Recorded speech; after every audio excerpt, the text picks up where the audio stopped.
Bonjour, ici Stéphane Lévesque. Bienvenue à Télécœur, à l'info. On est en train de parler de notre déjeuner de ce matin, nous autres. Là. Ben là, on ne vous parlera pas de ça. On va vous parler de culture. Parce que c'est important, la culture. Effectivement. C'est ce qui rend la vie agréable. Ben vraiment. Ben oui. Oui. Ça peut nous faire nous divertir, Oui. nous faire réfléchir. Et bien commencer la journée. Oui. Nous faire pleurer, nous faire rire aussi. Aussi. Ça, c'est important, rire. Et parlant de faces qui font rire, la mienne, la tienne, elle ne fait pas rire. Oh non, j'ai l'air bête? Non, non. OK. Je sais pas où que je m'en vais avec ça. Je vous parle de Françoise Brunel. Elle sait où est-ce qu'elle s'en va, parce que c'est une artiste de la ville de Bécancour, résidente de la ville de Bécancour. Et pourquoi on parle de Françoise Brunel? C'est qu'on a eu un bel apport financier de la ville et on a réembauché Oui. une reporter pour ce projet spécifique-là qui s'appelle... La belle Lynn Richard. Lynn, la dynamique. Mandoline. Parce que Lynn a comme deux identités. C'est comme Superman puis Clark Kent. Oui, mais toujours dans le même domaine, hein? Oui. Fait que c'est ça. T'as-tu un alter ego, toi? Eh boy, bonne question. Je vais y réfléchir. Marie-André, la nuit, sauve le monde. Oui, Elle probablement. a une cape. Tout ça. Moi, je dors pas la nuit. Oui, c'est ça. C'est vrai pour vrai. Mais ça, c'est pas à cause que tu sauves le monde, c'est que t'as des petits-enfants à la C'est maison. ça, des petits-enfants et je niaise sur mon téléphone. Ah! Ça, c'est difficile. Mais tu consommes de l'art. Ben oui, c'est ça. Parce qu'on peut la consommer, Oui. l'art. Tu sais, on peut trouver ça réducteur, Effectivement. dire que c'est épais. Ouais. Mais c'est pas épais. Ben non. C'est pas l'outil qui fait la destination de C'est l'œuvre. ça. Là, j'étais très autocritique, mais je consomme de l'art avant de dormir. Ben Ça oui. me fait décocher. Ben de oui. l'art culinaire. Ben beaucoup, oui. beaucoup. Oui, oui. Ouais. Puis il y a des gens qui font Ça des existe. très, très beaux vidéos. Ben oui. Puis on commence à en faire de plus en plus des vidéos destinées à nos médias sociaux. Hein? On a sur du beau TikTok. travail. Ben oui, on a belle Marie-Laurence qui travaille là-dessus. Toi, Claudie aussi. Elle a le piton agile, Claudie. oui, oui, oui. Hein? Oui. On voit que c'est une artiste même dans Ouais. la création de ses vidéos. Et une autre artiste, Lynn Richard, donc, qui nous fait des reportages cet été. Et elle s'est intéressée dans ce reportage sur l'artiste Françoise Brunel. On regarde son reportage à l'instant. À travers ce reportage, la ville de Bécancour est fière de mettre en lumière Françoise Brunel. Je vous présente à l'instant cette artiste qui fait briller la culture au cœur de notre communauté bécancouroise. Une artiste des arts de la scène. Tu fais quand même partie du duo aussi Machin Chouette. Mais moi, ce que je veux aborder aujourd'hui, c'est de la danse. Bon, premièrement, moi, j'avais suivi mon cours en enseignement et pour un laps de temps, j'étais en chômage, entre deux contrats, dans le fond. Puis là, j'ai commencé à aller à des cours de danse. C'était la méthode Margaret Morris. Et c'était tout nouveau. Puis c'est ma soeur qui enseignait ça à Montréal. Alors, je me suis mis à suivre les cours à Montréal 2 fois par semaine. Puis il y avait un volet qui amenait à l'enseignement de la danse. Qu'elle avait de spécial, cette forme de danse-là? Ben, c'était une danse qui utilisait la respiration, puis l'inspiration du yoga, dans le fond, et des mouvements grecs. Alors, toute cette danse-là, dans ce qu'on voit sur les vases grecs, là, par exemple, et la base, c'était vraiment les mouvements de la colonne vertébrale. C'était vraiment santé, là, une formation qui travaillait sur la santé du corps et de l'esprit. Puis, ben moi, je l'ai enseigné peut-être 5 ans, là. Puis tu l'enseignais à des plus jeunes, hein? Oui, j'ai enseigné... moi, ma spécialité, c'était les 4-5 ans. Ensuite, j'ai suivi la formation pour les 6-12 ans. Ça a été mon domaine à moi. Puis un petit peu, j'ai touché à l'enseignement aux adultes, là, à Deschaillons, la ville ici un petit peu. Mais mon petit nid où j'ai commencé, c'était Saint-Pierre-les-Béquets. Et je vivais là à l'époque et c'était un petit regroupement là, qu'on avait fait. Puis à un moment donné, j'ai réuni les deux pour faire les spectacles. Pourquoi t'as arrêté? J'ai arrêté parce que un nouveau contrat de travail qui était plus exigeant. Tu as fait aussi un petit peu d'art visuel. Touché à peine une petite expérience en peinture avant de connaître Raymond. Et au moment où il est arrivé, je lui ai montré ma dernière peinture et il a trouvé ça beau. Puis moi, ben, c'était pas un moyen que j'utilisais pour... j'avais déjà d'autres moyens d'expression, alors j'ai laissé tomber la peinture. Par la suite, comment est venue la musique? Parce que là, Oui, parce que je composais déjà. J'ai commencé à composer sans guitare, mais à un moment donné, dans la vingtaine, j'ai appris quelques accords et je composais des chansons. Puis en 80, des années 80, là, c'est des ruptures amoureuses. Ah, ça m'a inspiré. Puis ensuite, j'ai gardé la guitare, mais pour la composition. Ensuite, j'ai suivi des cours de guitare avec Pierre Lachance. Puis lui, je sais que j'avais de la difficulté à suivre les feuilles de musique et tout. Moi, je voulais tellement m'accompagner, puis ne faire que ce qui sortait vraiment là, de l'inspiration. ça, tu as fait ça. Tu avais quel âge quand tu as commencé à composer? Ah, j'étais jeune, là, je te dirais, mais mes premières compositions, ça devait être 10 ans, là. Tu savais déjà que tu étais dans un univers artistique ou que ça t'habitait déjà? Ah oui, parce que l'écriture, même sans musique, là, c'était vraiment très important, ça. C'était une écriture chaque jour. Et c'était... je travaillais beaucoup les rimes à ce moment-là. Et le senti, beaucoup le senti. Mais à un moment donné, j'ai commencé à jouer avec Diane Nourry de Saint-Grégoire, qui compose, d'ailleurs, qui a commencé à composer avec moi, là, parce que je jouais de la guitare et j'ai mis une musique sur un écrit qu'elle avait fait, puis ça l'a vraiment... elle a trouvé ça vraiment beau. Moi, je me sentais un peu m'introduire dans l'univers de quelqu'un d'autre, là, puis j'osais pas trop. Mais non, elle avait tellement aimé ça qu'elle a commencé... on s'encourageait beaucoup dans l'expression. Diane, Francine, mon genre, tout. On écrivait. C'est là qu'on a parti la machine. Qu'est-ce qu'on a ajouté là, dans le volet artistique de Françoise? C'est qu'un jour, en revenant de Montréal, quelqu'un m'avait montré le film Le Magicien d'Oz. Et j'ai été tellement impressionnée par le film, mais surtout le personnage de la sorcière, qu'il m'enregistre le film. Et moi, quand je descendais de Montréal, je le passais dans ma petite radio-cassette dans le temps. Et j'écoutais le film. Ça m'a habité là comme... tellement qu'on a fait un petit vidéo que je suis la sorcière du film et je lance. Ah oui, ça faisait vraiment comme... On a commencé à jouer avec les effets visuels et tout. Françoise, là, on est dans les arts dramatiques, là.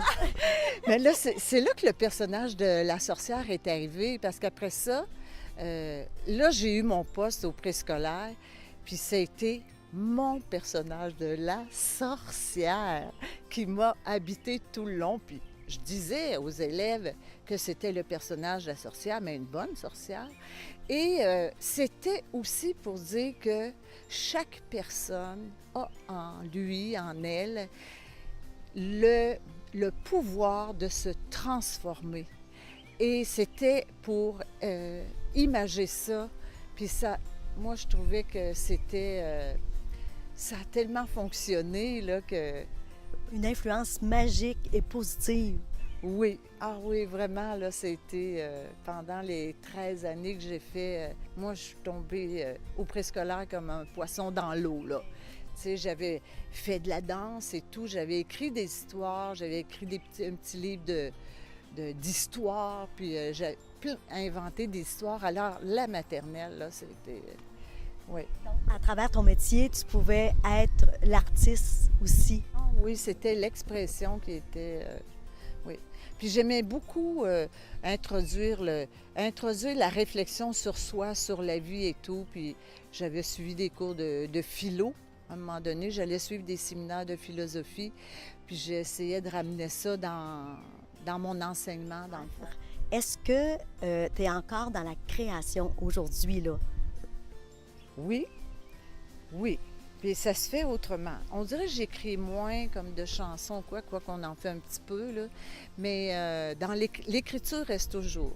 Comme il y a quelques années, j'ai un ami qui est tombé malade, puis je ne pouvais pas avoir de contact avec lui. Alors, je me suis mis à écrire dans un cahier comme des lettres. Donc, il était très malade, puis je ne pouvais pas avoir de nouvelles de lui, il était à l'hôpital et tout. Et ce cahier-là est devenu un cahier qu'on se passait l'un l'autre. Après ça, quand il était mieux. Et on a commencé à s'écrire comme ça. Tu composes encore des chansons? Oui, moins, mais on en compose. Si les gens me font des confidences, ça se peut que ça me... Oui, que l'émotion, ça me touche. Et là, il y a une chanson qui peut sortir de ça. Autre chose qui te tient à cœur, hein? Oui. En 2010, on entendait parler des gaz de schiste et tout. Et on s'est investi beaucoup.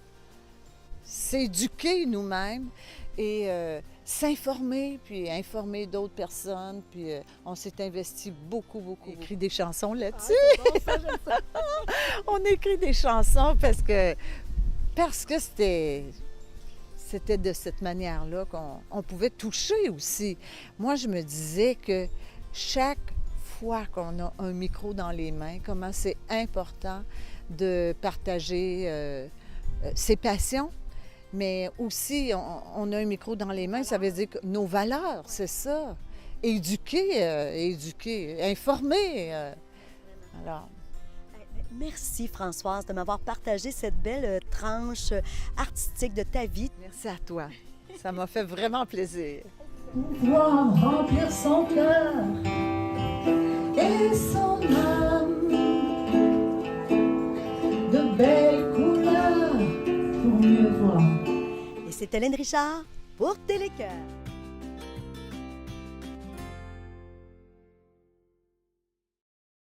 On a donc ce reportage sur Françoise Brunel. Merci d'avoir collaboré, Mme Brunel. Et là, Marie-André Dupéry, es-tu quelqu'un qui consomme des spectacles? Bien, j'ai recommencé. Tu sais, après un congé de maternité, on dirait qu'on est comme déconnecté, mais là, j'ai le goût. Là, Oui, parce qu'on est beaucoup... moi, j'ai pas eu de... oui, j'ai eu un enfant, mais j'ai pas porté un enfant. Hein? C'est très fusionnel au début. Oui, hein, c'est ça. L'allaitement même, tout ça. Ben, t'as allaité oui, j'ai tes vécu enfants. tout ça, ouais. La totale. Fait que, on est très pu à soi. Effectivement. Oui, on ne s'appartient plus. Et je recommence à m'appartenir et Donc, ça fait partie de mes envies d'aller voir les spectacles. Quelle sorte de spectacle, toi, tu vas consommer? Ben, écoute... J'emploie le mot « consommer ». J'aime pas ça, ce mot-là, associé à la culture, parce que c'est pas un produit. Quel spectacle savoures-tu? Écoute, j'aime de tout. Puis dans notre région, on a tellement des beaux endroits culturels de diffusion de spectacles. Donc vraiment, autant à Nicolet qu'à Baie-du-Fèvre. À l'extérieur, l'été, oui, on à Saint-Angèle, en a tout OK. Effectivement. Ben oui, puis nos festivals, le Festival des Générations, le Festival du Cochon, Saint-Célestin. 2 festivals country. On en a un à Notre-Dame-de-Pierreville, on en a un à Sainte-Monique, chez vous. Oui, à côté de chez nous. As-tu été cette année? Ben non, L'année d'habitude, je passée. fais toujours ma tournée. Ben oui, l'année passée, tu avais été. Ouais. C'est au Préau. Au Préau, exactement. Donc, puis tu sais, il y a des roulottes partout. Les gens sont là pour fêter. Oui. Puis on a dans MRC de Bécancour aussi. Donc, Lynn a rencontré le nouveau directeur général de Diffusion Plein Sud. On parlait de production de spectacle. Donc, on apprend à le connaître et à parler de Diffusion Plein Sud dans ce reportage qui suit.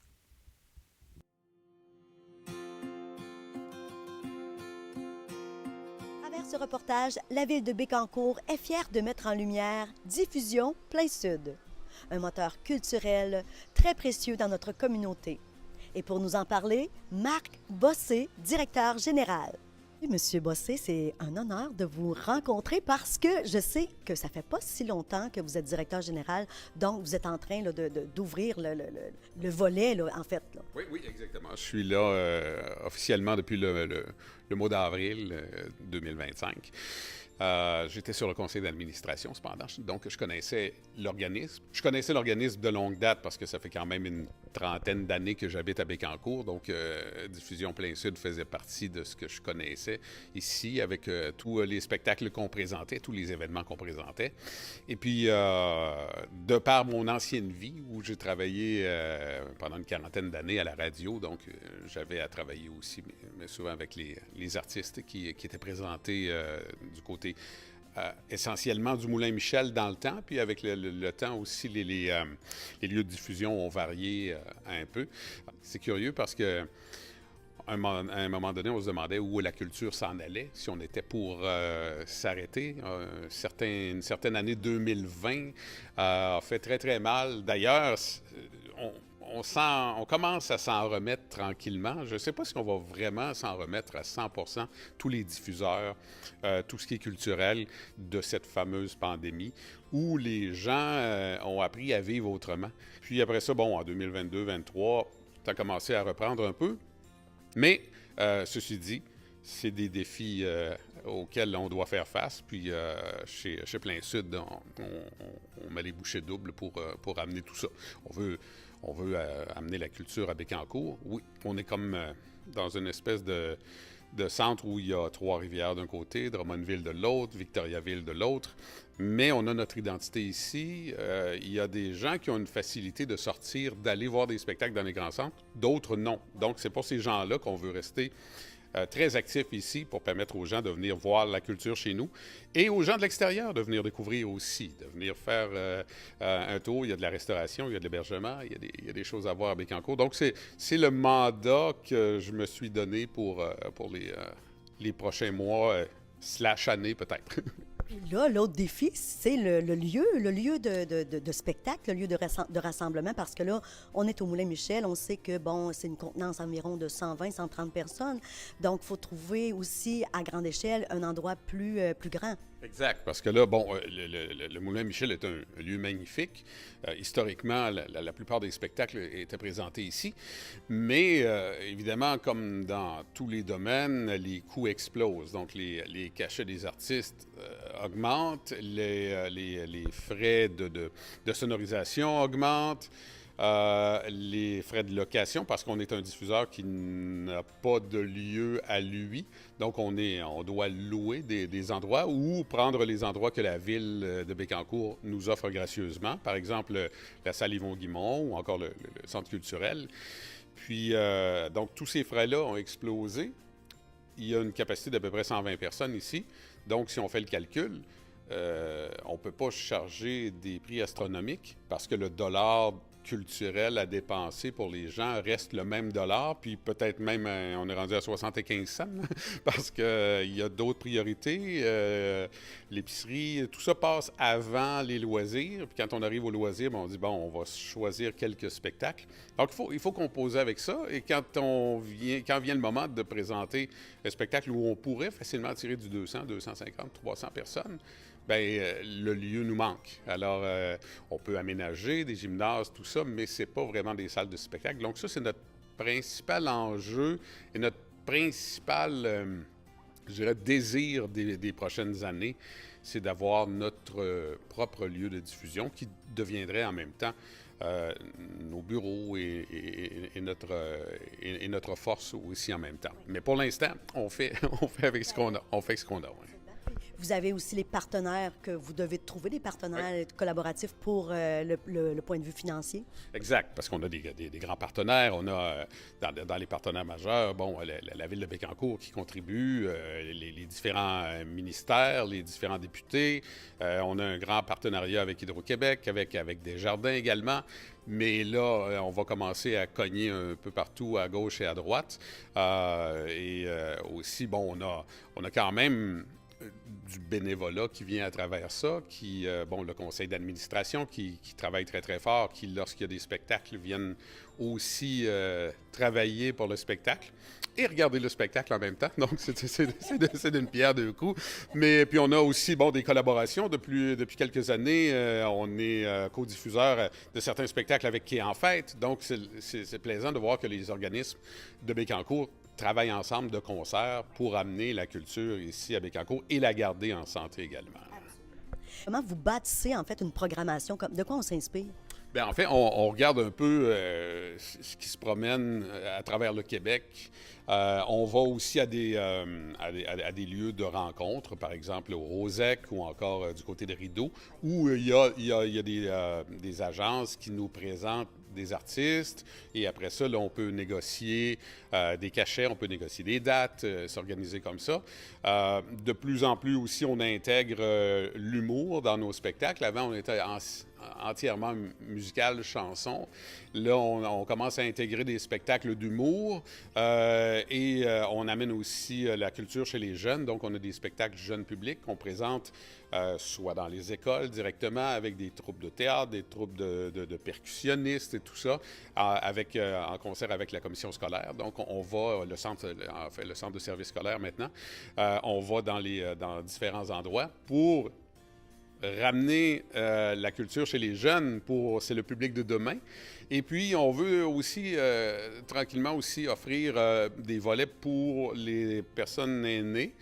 On pourrait aller dans des centres, par exemple, ou encore, on commence à regarder ce qui nous a été demandé, des programmations d'après-midi, des spectacles qui seraient présentés à 13h, 14h, un dimanche après-midi, qui permettraient à des gens qui se couchent tôt, par exemple, qui pourraient venir voir ces spectacles-là, soit qui viennent dans les salles où les artistes se déplacent à ces endroits-là, mais on veut rejoindre maintenant le plus de gens possible parce que c'est le mandat qu'on s'est donné. Vraiment fabuleux. C'est une adaptation incroyable. Puis, on va voir ça dans l'année qui vient, peut-être? Bien, en fait, là, on est à travailler quelques spectacles qui restent pour compléter notre année 2025, printemps 2026. Et après ça, à l'automne, on va s'attarder sur l'automne 2026, printemps 2027. On a toujours pas mal une saison à l'avance parce que les spectacles se bookent comme ça présentement. Bien souvent, c'est un an et demi avant pour avoir les artistes la disponibilité. Puis, les gens sont moins enclins à sortir les lundis, mardis, mercredis, jeudis, quelquefois les vendredis. Donc, c'est difficile d'obtenir des dates des samedis soirs tout le temps. Alors, il faut y aller très, très à l'avance pour réussir à avoir des spectacles de samedi soir parce que, on est dans une région rurale, en banlieue. À Montréal, un spectacle le mardi soir, il n'y a pas de problème. Les gens prennent le métro, s'en vont là. Mais ici, un mardi soir, commence à sortir, il y a de l'école le lendemain, il y a les enfants, il y a la routine. Alors, donc, c'est pour ça qu'il faut, à l'avance, aller chercher tout ce qu'on peut aller chercher et compléter aussi avec des offres qui arrivent quelquefois en dernière minute. Un spectacle qui a été annulé à quelques endroits, ils nous le proposent. On dit « Ah oui, on pourrait l'ajouter à notre programmation ». Mais on a un comité de quelques personnes et on essaie aussi de laisser beaucoup de place aux nouveaux artistes aussi. Il y a des artistes établis. Il y a, depuis quelques années, plusieurs artistes des années 70, 80 qui font des retours. Puis, et la réponse est très, très bien. On a présenté Pierre Flynn en spectacle. Les gens adoraient. Daniel Boucher qui est ressorti, qui se promène à travers le Québec.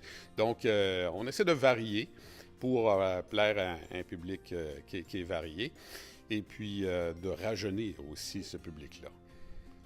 On ressent vraiment votre engouement, M. Bossé. C'est vraiment le fun de vous entendre et on vous souhaite vraiment bonne chance dans ce beau projet-là. Bien, merci beaucoup. Alors, on invite tout le monde. Vous allez sur pleinsud.ca. Vous avez la liste des spectacles et qui sait, dans les prochaines années, on vous invitera dans notre lieu propre de diffusion. Qui sait?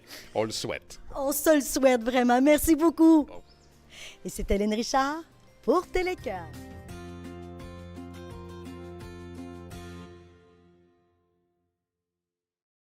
Le dernier spectacle que tu as vu, toi, Marie-André Dupéré, c'est quoi? C'était la chorale La Clé des Champs à Baie-du-Fèvre, justement. Au Donc, une Théâtre chorale Bellecour? d'ici. Oui, au Théâtre Bellecour, t'étais avec voir. ma cocotte. Son As-tu aimé premier ça? spectacle. Hein? Oui. Puis c'était Hey, beau, c'est beau. C'était beau, des chants, oui. Puis c'était beau de l'avoir impressionné à cet âge-là. Ben oui, parce que l'éclairage, puis Ouais. une chorale, tu sais, Une ça, chorale. même si ce n'était pas amplifié, Non, là, c'est c'est ça. amplifié, C'est ça. mais ça fesse, tu sais, Oui. plein d'êtres humains qui s'expriment par la voix en même Ah, temps. c'est beau, c'est touchant. Moi, Puis l'attention, la belle Léa, as-tu été concentrée? tout le long. Pas un mot? Tout le long. Pas envie d'aller se promener dans les allées? Oui, non, pas du tout. Vraiment, il restait assise. Puis c'est un spectacle fixe, hein, une chorale, Ben c'est oui. fixe quand même. Oh Ben, oui. ça peut bouger un peu, Oh oui. mais... Ah, elle a bien fait ça. Puis tu avais été voir Mesmer aussi. Ben oui, Mesmer. Et t'as-tu hypnotisé? Ça, c'était à Non, Victo. à Victoria, À oui. Victo, belle salle aussi, le carré 150. Carré 150, Oui. oui. Vraiment un spectacle super, là, mais moi, je voulais pas me faire hypnotiser. Je n'étais pas ouverte. Non? Ils le disent, hein, ceux qui sont pas ouverts, d'habitude, ça fonctionne oui. pas. Ceux qui veulent trop, ça fonctionne pas non plus. Ouais. Je sais Moi, pas mon si dernier t'es- spectacle, c'était Slayer. Ah, C'était un autre genre. un autre genre, hein? Ah oui, c'est Ah, ça. mais j'aime tout autant ça. Moi, j'aime de tout. Ah ouais. Bon, ben, belle ouverture. J'espère que vous avez l'ouverture de Marie-André Dupéré. Et sur ce, on se souhaite un bon prochain rendez-vous. Un rendez-vous doux, tiens. Oui, c'est beau. Quel album de Jerry Boulet. Une pensée pour Jerry aujourd'hui, que j'ai bien aimé, que j'ai déjà vu en spectacle En à la plus. salle Jean-Antonio Thompson, Mon quelques mois avant qu'il décède. Donc, sur ce, merci et à la prochaine.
Salut tout le monde! Ici Daniel Grenier pour vous parler des télévisions communautaires autonomes. Et si ce médium n'était pas là, voici à quoi ressemblerait mon message. Oui, c'est triste, un plan noir. Ça aurait pu être beaucoup plus triste si j'avais rajouté cette petite chanson triste sur le plan noir. Mais bon, là n'est pas le point. Diversité de contenu, gestion indépendante locale, sans oublier une participation active à la communauté. Et j'en passe. Et j'en passe beaucoup à part de ça, car la TCA, c'est beaucoup plus que ça. Ah oui, la TCA, c'est nous. Hey, ça ferait un bon slogan, ça. Plus que la TCA, qu'est-ce que c'est ça? Ben oui, ça serait meilleur que ça. En tout cas, la TCA est un incubateur de talent, là où la créativité est célébrée. Ensemble, encourageons les télévisions communautaires autonomes. Salut! Toi qui écoutais ce message. J'ose ma télé communautaire.